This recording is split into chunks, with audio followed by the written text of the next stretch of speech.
excelente ponencia y también por estas respuestas a las preguntas. Muchísimas gracias. Y ahora vamos a continuar con la próxima ponencia del día de hoy. Y se trata de la ponencia del magistrado Rafael Francisco Suárez Vargas sobre la organización y estructura de la jurisdicción contencioso administrativa en Colombia. El magistrado Rafael Francisco Suárez es abogado de la Universidad de la Gran Colombia, tiene especializaciones en varias universidades de los Andes, Santo Tomás y Salamanca, España, una maestría en Derecho Administrativo de la Universidad Militar Nueva Granada y es docente en varias universidades. Después de varias posiciones, entre otros como procurador y magistrado auxiliar, es ahora presidente de la sección segunda de la Sala de Gobierno del Consejo de Estado. Es un gran placer y honor que hoy es uno de nuestros ponentes y doy con eso la palabra al magistrado Suárez.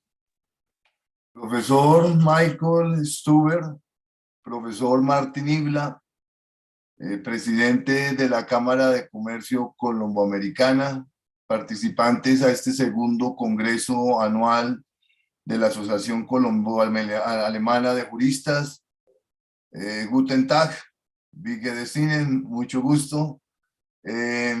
Vamos a hablar 25 minutos del derecho administrativo colombiano.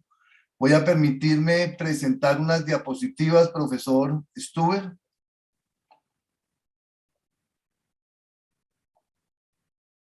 Ahí ya las estaremos viendo, disculpe.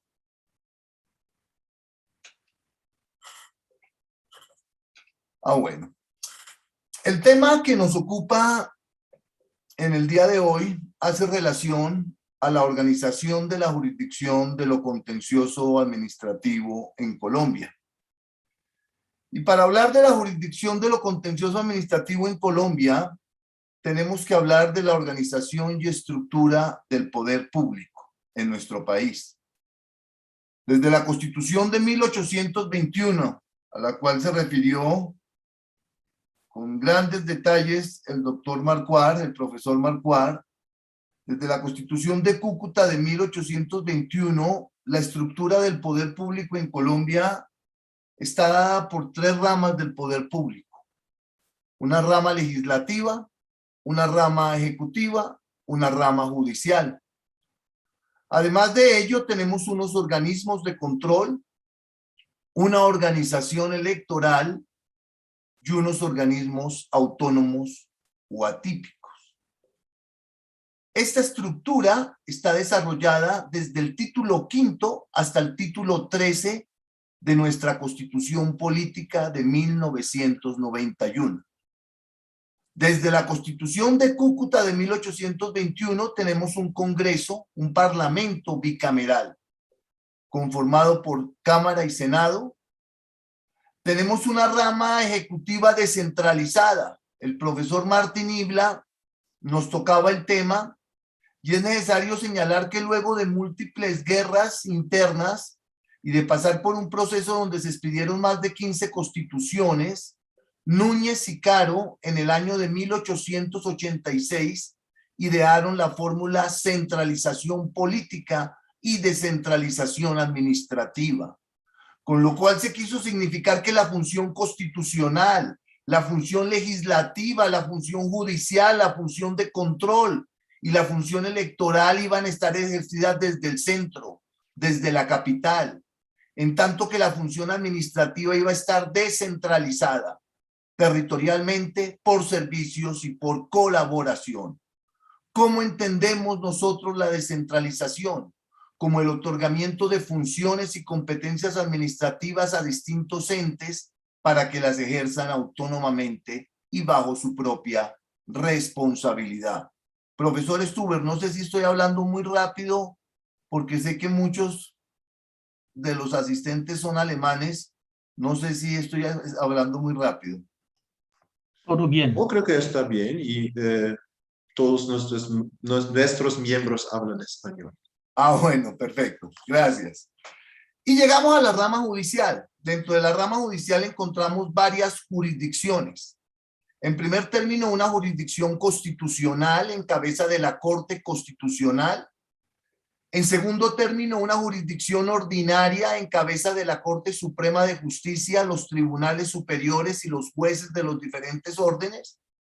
En tercer término, una jurisdicción de lo contencioso administrativo, integrada por el Consejo de Estado, los tribunales administrativos y los jueces administrativos.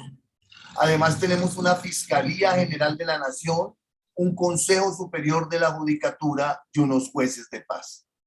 Esa es la jurisdicción que vamos a estudiar, que está dentro de esta estructura, dentro de la rama judicial.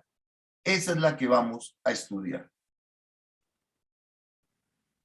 La jurisdicción de lo contencioso administrativo está integrada por un Consejo de Estado conformado por 31 magistrados, elegidos desde el referéndum plebiscitario de 1957 por cooptación, es decir, entre ellos mismos.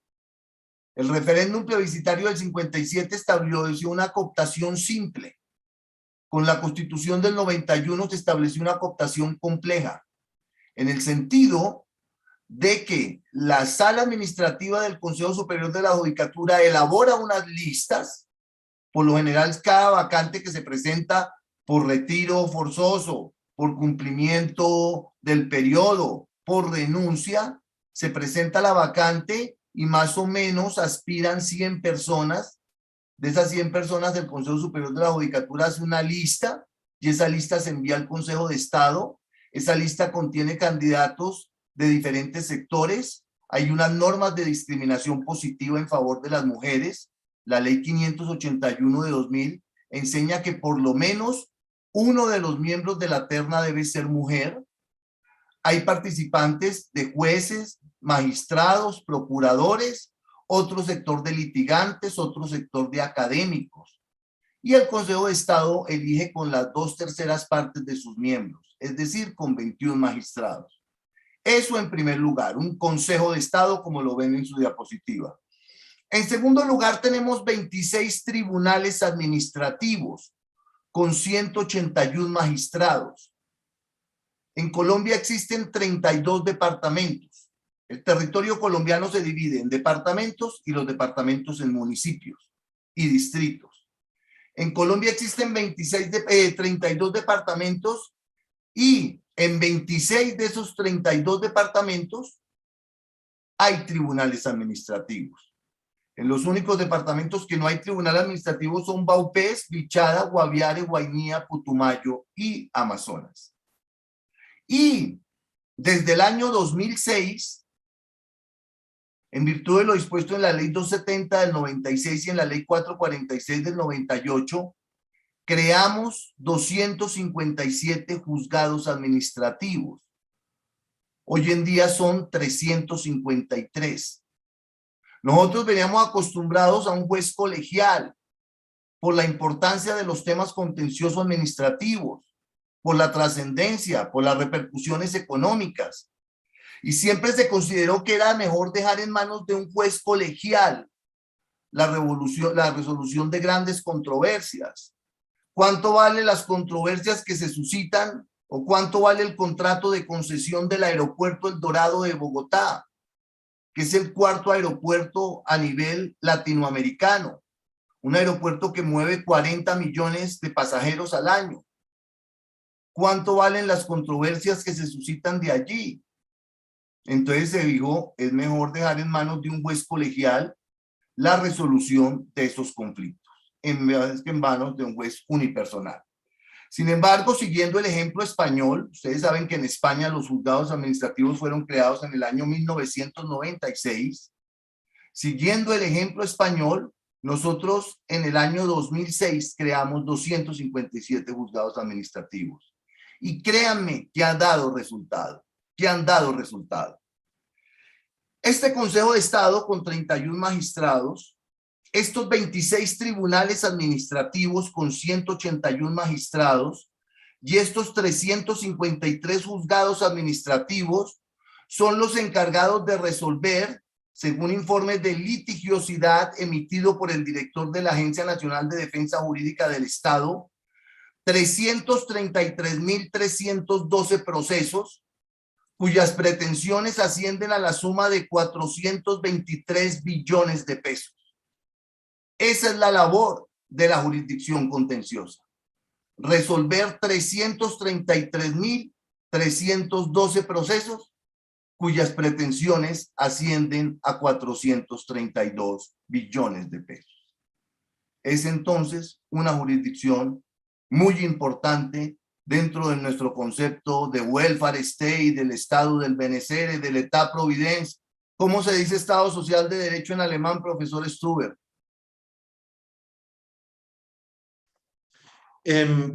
¿Puede repetir, por favor, la pregunta? ¿Cómo se dice Estado Social de Derecho en alemán?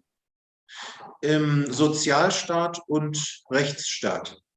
Sozialstaat und Rechtsstaat. Ah, bueno. Sí. Ah, bueno, gracias. Gracias, profesor. Veamos ahora las funciones en detalle hasta donde el tiempo nos lo permita de esta jurisdicción de lo contencioso administrativo. Ya señalamos que el Consejo de Estado está integrado por 31 magistrados que conforman la sala plenísima. La sala plenísima del Consejo de Estado, que sesiona los días martes en las horas de la tarde. ¿De qué se ocupa esta sala plenísima del Consejo de Estado? Primero, de elegir sus miembros. Segundo, de elegir magistrados de tribunales administrativos. Tercero, de conformar 3 de las 9 ternas que se envían al Senado para la elección de procurador de magistrados de la Corte Constitucional. Cuarto, elegir uno de los miembros que conforman la terna que se envía al Senado para la elección de Procurador General de la Nación. Quinto, elegir Auditor General de la República. Sexto, dar su concepto sobre el tránsito de tropas extranjeras por el territorio nacional. Séptimo, darse su propio reglamento. Esas son las funciones de la sala plenísima. Esta sala plenísima, como ustedes lo ven en su diapositiva, ¿sí estamos viendo la diapositiva del Consejo de Estado? Sí, yo creo que sí, ¿cierto? Se divide en 3 salas. Sala de consulta y servicio civil, creada mediante la Ley 19 del 58, la sala de gobierno y la sala plena de lo contencioso administrativo. La sala de consulta y servicio civil está integrada por 4 magistrados. Funciones: absolver consultas que le formula el gobierno nacional a través de los ministros y directores de departamento administrativo. Segundo, resolver conflicto de competencia entre entidades administrativas. Tercero, verificar que los candidatos a ser presidente de la República reúnan las calidades constitucionales para ello. Cuarto, convocar a las entidades públicas a fin de concertar fórmulas de solución de conflictos entre ellas cuando los existan. Quinto, compilar normas para garantizar ese principio de derecho romano según el cual la ignorancia de la ley no sirve de excusa. Esas son las principales funciones de la sala de consulta y servicio civil. No ejerce función jurisdiccional, En segundo término, tenemos la sala de gobierno, integrada por 8 magistrados, el presidente y vicepresidente del Consejo de Estado, el presidente de la sala de consulta y servicio civil y el presidente de cada una de las 5 secciones que conforman la corporación. Funciones básicamente administrativas: revisa hojas de vida, verifica que los candidatos a ocupar cargos que elige la corporación reúnan las calidades constitucionales y legales para ello, y resuelve otras funciones que le delega la presidenta del Consejo de Estado. Y tenemos la sala plena de lo contencioso administrativo, integrada por 27 magistrados. ¿De qué se ocupa? Primero, de resolver los problemas de pérdida de investidura de los congresistas, de los parlamentarios. Esta figura es novedosa, creo, y ustedes me corregirán o no, en el derecho comparado. Uno de los puntos que se tuvo en cuenta para convocar una Asamblea Nacional Constituyente y expedir una nueva Constitución en el año 91 fue el cierto grado de desprestigio que se encontraba en la institución del Congreso. En virtud del derecho político fundamental de elegir y de ser elegidos, algunos congresistas tomaban posesión de sus curules y algunos de ellos, una vez allí, incurrían en una serie de conductas que atentaban contra el orden jurídico, político, moral y ético. Y por eso el constituyente del 91 retomó una figura que había sido concebida en el acto legislativo número 1 de 1979 y la plasmó en la Constitución de 1991. Fue la figura de la pérdida de investidura para congresistas, para parlamentarios, con base en 5 causales. Primero, violación del régimen de inhabilidades, incompatibilidades y conflicto de intereses. Segundo, tráfico de influencia debidamente comprobado. Tercero, indebida destinación de dineros públicos. Cuarto, no tomar posesión del cargo en la fecha en que debería hacerlo. Y 5, inasistencia a sesiones del Congreso donde se debatieran en pleno, en plenaria, proyectos de acto legislativo, leyes o mociones de censura. Este proceso lo adelantaba el Consejo de Estado en única instancia, la sala plena de lo contencioso administrativo. Sin embargo, algunos críticos señalaban que eso desconocía el mandato del artículo 31 constitucional que establece la doble instancia para todo proceso judicial y administrativo. Y por eso a través de la ley 1881 del año 2018 se estableció la doble instancia. Varias críticas se le han formulado al proceso de pérdida de investidura. Primero, el tema de la doble instancia. Algún caso español, yo recuerdo un caso del Tribunal Constitucional Español de la ETA, en época electoral en España llegó a la mesa directiva del movimiento Herri Batasuna, que era considerado el brazo político de la ETA, un videocassette con varios encapuchados, armados hasta los dientes y presentaban su propuesta de paz. Denos la independencia del País Vasco, bueno, y otras propuestas. Y la mesa directiva del movimiento Herri Batasuna trató de publicar ese videocassette en su espacio televisivo. Y las autoridades se lo impidieron y el Tribunal Supremo en única instancia les adelantó proceso de apoyo a banda armada. Ellos interpusieron recurso de amparo alegando la violación del derecho a la doble instancia y el Tribunal Constitucional Español dijo, si bien es cierto hay una garantía a la doble instancia, esa garantía se puede encontrar matizada con otras garantías. Usted no tuvo la doble instancia, pero usted tuvo la garantía de que lo juzgara el Tribunal Supremo Español. Entonces, ese argumento podría servir para resolver esa crítica. Una segunda crítica la formuló desde los orígenes de la figura el doctor Julio César Uribe Acosta. El doctor Uribe Acosta hablaba de la inconstitucionalidad de normas constitucionales y él decía que aplicar una sanción perenne, aplicar una muerte política, aplicar una sanción de por vida, hasta donde no va en contra de principios fundamentales como la dignidad humana. Sin embargo, la figura se siguió aplicando. Y otra crítica que se ha hecho es la dosificación de la pena. Estamos aplicando la misma pena, la misma sanción, la muerte política a conductas que revisten diferente gravedad. No es lo mismo el tráfico de influencia que raya con lo penal. No es lo mismo la indebida destinación de dineros públicos que raya con lo penal que no tomar posesión del cargo, que es una falla administrativa, o la inasistencia a sesiones del Congreso donde se debatan proyectos de ley o mociones de censura, que es una falla administrativa. Sin embargo, no queda duda de que esta figura ha sido eficaz. No tengo estadísticas en este momento, pero creo que aproximadamente de las solicitudes de pérdida de investidura que se han presentado desde 1991 hasta la fecha, han prosperado un 12%, lo que quiere significar que la figura ha sido idónea y ha cumplido los fines que se esperaban.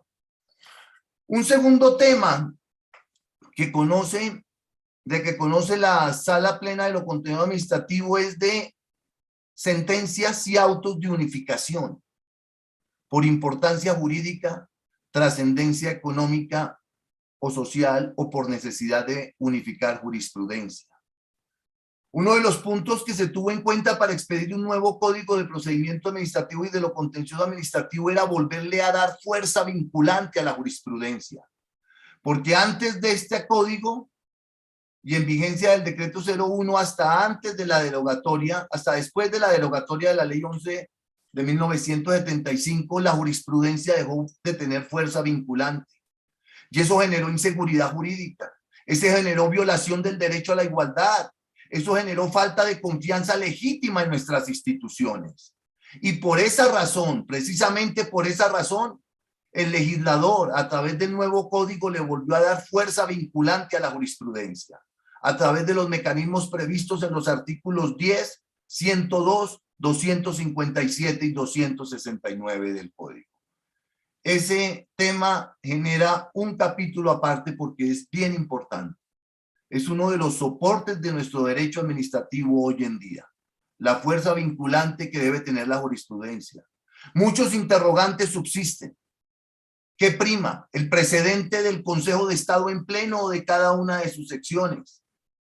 ¿Qué tiene más fuerza vinculante? ¿El primero o el segundo? La jurisprudencia tiene efectos SNUN, la jurisprudencia tiene efectos STUN, son varios de los interrogantes que debemos resolver. Un tercer tema es el recurso extraordinario de revisión. Nosotros tenemos dos recursos extraordinarios. ¿Y por qué se denominan recursos extraordinarios? Porque van dirigidos a fragmentar el instituto jurídico de la cosa juzgada. Una cuarta competencia es la de ejercer un control automático sobre los decretos legislativos expedidos en desarrollo de los estados de excepción, guerra exterior, conmoción interior y emergencia económica, social y ecológica. Y una quinta función es la de conocer de la acción de nulidad por inconstitucionalidad. Esta sala plena de lo contencioso administrativo se divide en 5 secciones: primera, segunda, tercera, cuarta y quinta. La segunda, que es en la cual estoy yo, se encarga de dirimir todas las controversias de derecho administrativo laboral. En la actualidad en Colombia existen 1.274.000 servidores públicos. Lo anterior quiere significar que el Estado colombiano es el principal empleador dentro de nuestra sociedad. No hay empleador más grande que el Estado colombiano. Lógicamente, esas relaciones laborales generan controversias que pueden ser agrupadas a la luz de diferentes núcleos temáticos. De los 333.000 procesos que yo le decía que existen en la jurisdicción, 122.000 son procesos laborales. La sección tercera se encarga de todas las controversias de responsabilidad contractual y extracontractual del Estado. La sección cuarta se encarga de todas las controversias tributarias. La sección quinta se encarga de todas las controversias electorales y la sección primera tiene una competencia residual. Es decir, que conoce de todos los asuntos que no estén encomendados a otras secciones.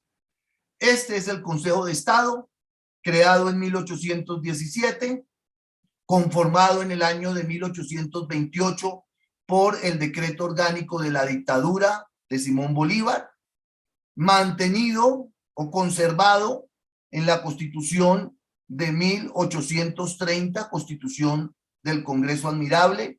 Se mantuvo, se conservó en la primera Constitución de la Nueva Granada de 1832, desapareció en las constituciones de 1843 y de 1853, no se conservó en la época del Estado Federal, que va con la Constitución de 1858 y 1886, vuelve a restablecerse con la Constitución de 1886, pero se restablece no solamente como un cuerpo consultivo, sino como un cuerpo jurisdiccional, encargado de resolver todas las controversias que se suscitan sobre la actuación de la administración. Además de eso, les decía que tenemos 26 tribunales administrativos con 181 magistrados y 257 jueces se crearon en el año 2006. Hoy en día son 353. Esta jurisdicción, profesor Michael Stuber, adolece de 2 tipos de problemas.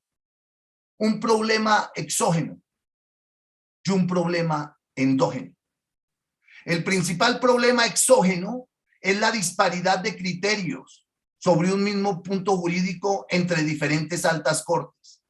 entre la Corte Constitucional y el Consejo de Estado, entre la Corte Suprema de Justicia y el Consejo de Estado, entre la entonces Sala Disciplinaria del Consejo Superior de la Judicatura y del Consejo de Estado. A mí hay una propuesta que me gusta mucho y que ya la he presentado. La he presentado en diferentes foros como este. Y es la figura de acudir, aunque el profesor Marquardt está en desacuerdo de copiar y pegar, a él no le gusta copiar y pegar, yo creo que puede ser un buen referente el del artículo 95 de su Constitución. A mí me gusta mucho el artículo 95 de la Constitución alemana, que nos enseña que existen varias altas cortes y que para salvaguardar la unidad de la jurisprudencia sesionarán salas conjuntas. Yo creo que esa sería la solución para luchar contra este problema que tiene la jurisdicción contenciosa, que va en contra del debido proceso, del derecho de defensa, del derecho de acceso a la administración de justicia, del derecho sustancial, derechos todos estos fundamentales previstos en los artículos 29, 228 y 229 de la Carta. Esa me parecería una herramienta muy eficaz. No veo que el Tribunal Constitucional alemán intervenga en esas salas conjuntas. Me gustaría saber qué pasa si el Tribunal Constitucional alemán tiene un criterio sobre un punto jurídico y el Tribunal Contencioso tiene otro punto de vista, qué criterio prima y cómo los alemanes solucionan esa controversia. Y el principal problema endógeno es la congestión judicial, por las cifras que le decía. ¿Cómo luchar contra la congestión judicial? Primero, previniendo el daño antijurídico. Segundo, fortaleciendo el sistema de carrera, la capacitación de los servidores públicos. Tercero, aumentando el número de jueces. Cuarto, fortaleciendo los mecanismos alternativos de solución de conflictos. Y quinto, emitiendo sentencias de unificación que tienen un efecto multiplicador en el seno de la administración, en el seno de los juzgados administrativos, de los tribunales administrativos y, por supuesto, del Consejo de Estado. Muchas gracias, profesor Stuber, muy amable por la invitación.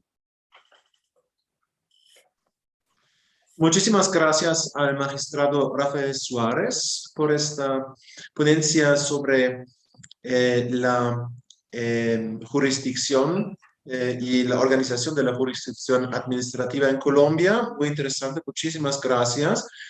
Y hay preguntas de parte de los participantes al magistrado Suárez. Claro que sí. Si soy capaz, vamos a ver. Profesor Martín, tenemos un amigo en común que es Hernán Muriel. Sí, pero Hernán Muriel no está en Bogotá, es en México, ¿eh? Ah, ¿está en México ahorita? Sí. Ah, no sabía, no sabía. Profesor en México. Magistrado Suárez, muchas gracias por su ponencia tan interesante. Al principio he pensado, las primeras veces en Colombia, cada vez el tema central fue el choque de trenes. Y al final de su ponencia ha hablado de esta discusión entre las altas cortes en Colombia. Me acuerdo el choque de trenes entre la Corte Constitucional y la Corte Suprema de Justicia. Mi pregunta era, ¿qué rol, qué papel juega el Consejo del Estado en ese choque?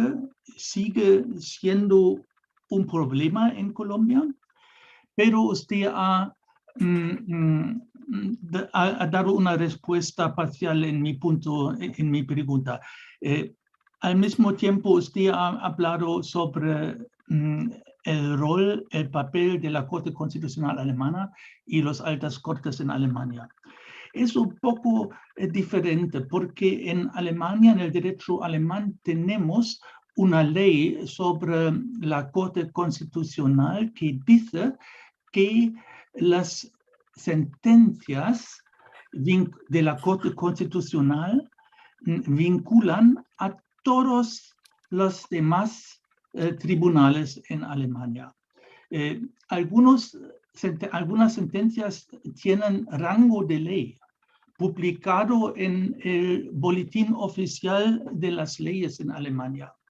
Es decir, en la organización de los tribunales en Alemania, el Tribunal Constitucional tiene un rango más alto, y hablamos que la Corte Constitucional Alemana no solamente es un tribunal, sino es un órgano constitucional, y eso profunda esa ley que dice todas las sentencias de la Corte Constitucional vinculan directamente a todos los demás tribunales, con la consecuencia que hoy en día casi no existen choques de trenes entre la Corte Constitucional, la Corte Suprema de lo contencioso administrativo, y la Corte Constitucional y la Corte Suprema y la Corte Constitucional no hay choque de trenes. Curiosamente, hoy en día tenemos choque de trenes en un nivel más alto entre los tribunales, la Corte Constitucional Alemana y los grandes tribunales de la Unión Europea y de la Convención de los Derechos Humanos Europeos. Gracias. Profesor Martín, ¿cómo se resuelve ese choque de trenes? El choque de trenes entre los altos tribunales en Europa hasta ahora no existe una resolución final. Es más o menos, hablamos de una lucha. ¿Sí?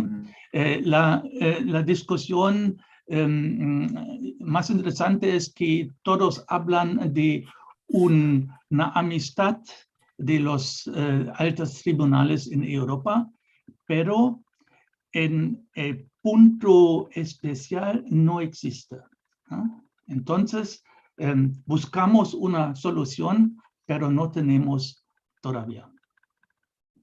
Bien. Gracias, profesor. ¿Hay otras preguntas de parte de los participantes?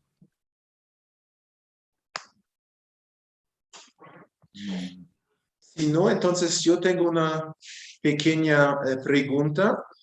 En Alemania tenemos una rama de la justicia especial para el derecho tributario, y acá en Colombia eso forma parte de la jurisdicción administrativa. Y pues en la semana pasada hablé con un colega de la UNAULA en Medellín que no está contento con eso y dice que sería mejor también tener al menos salas especiales de lo tributario en los tribunales administrativos. Es algo sobre lo que se piensa, se considera en Colombia de crear una rama especial en lo tributario. En Alemania tenemos buenas experiencias con eso, o es la tendencia de seguir con este concepto que lo tributario forma parte de lo administrativo. Profesor Stuber, que yo sepa hasta este momento no ha existido esa propuesta. Lo que sí le puedo decir es que los derechos de todos los contribuyentes, absolutamente de todos los contribuyentes, están garantizados con la estructura de la jurisdicción contenciosa hoy en día. Si el contribuyente está de desacuerdo con alguna carga tributaria, perfectamente puede acudir a la jurisdicción, a los jueces, a los tribunales y al mismo Consejo de Estado para que se le resuelva su controversia. Vale, muchas gracias. No, profesor. Y pues en otros países es también así. Yo creo que en Alemania es algo muy particular, que tenemos esta rama especial, pero solo desde el año 1918, un poco más de 100 años. Antes también en Alemania era como acá en Colombia, que pues, que lo tributario era parte de la jurisdicción administrativa. ¿Hay más preguntas al magistrado Suárez? En este momento no veo más preguntas, entonces agradezco otra vez muchísimo al magistrado Suárez por esta muy interesante ponencia, por estas